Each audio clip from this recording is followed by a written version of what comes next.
a qual chamamos o último livro, chamado Apocalipse. Aqui no livro de Daniel, nós encontramos, aleluia, boas e tremendas mensagens a respeito de um Deus que já, aleluia, no livro do profeta Daniel, falava sobre eventos que aconteceriam.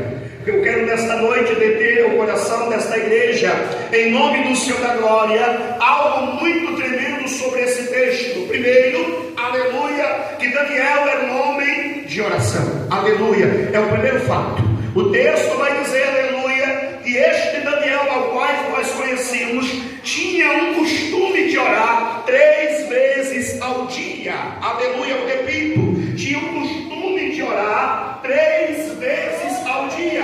E talvez você pergunte, como é que este homem, tendo cargo de prefeito, tendo cargo, aleluia, político não, mas um cargo sobre, aleluia, o reino babilônico, ele tinha tempo de orar?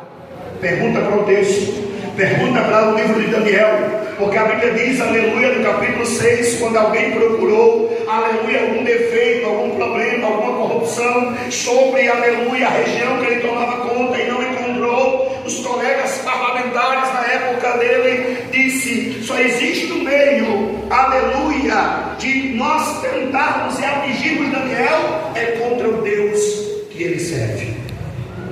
Só que ninguém, irmãos, aleluia, louvado seja Deus, aleluia, está alerta a entender que quando você é um chocolzinho de Deus, eu quero que você compreenda isso com uma linguagem bem compreensiva. O que é ser chocolzinho de Deus?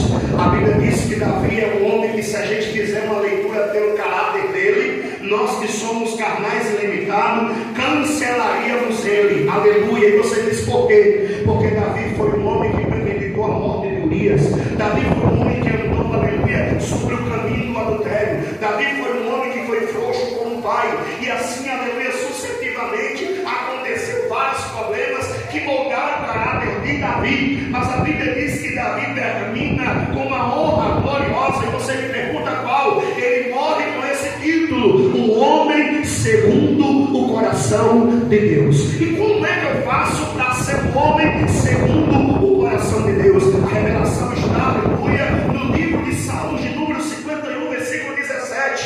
Deus diz: a oração de um pecador eu não aceito, eu não recebo. Porém, a oração de um coração contrito e quebrantado, esta oração, Senhor Deus, não a desprezará. Moral, às vezes você vai encontrar uma pessoa que você julga pelo lugar que ele está, pela atmosfera familiar que ele pertence, pelo lugar, aleluia, pelos trajes que ele usa. Mas uma pessoa de coração quebrantado, é Deus falar e há uma comoção, é Deus falar, há um arrependimento, é Deus falar, há uma mudança sobre as suas atitudes. Isto é ser homem ou mulher segundo o coração de Deus. Ter um coração quebrantado de Deus, ter um coração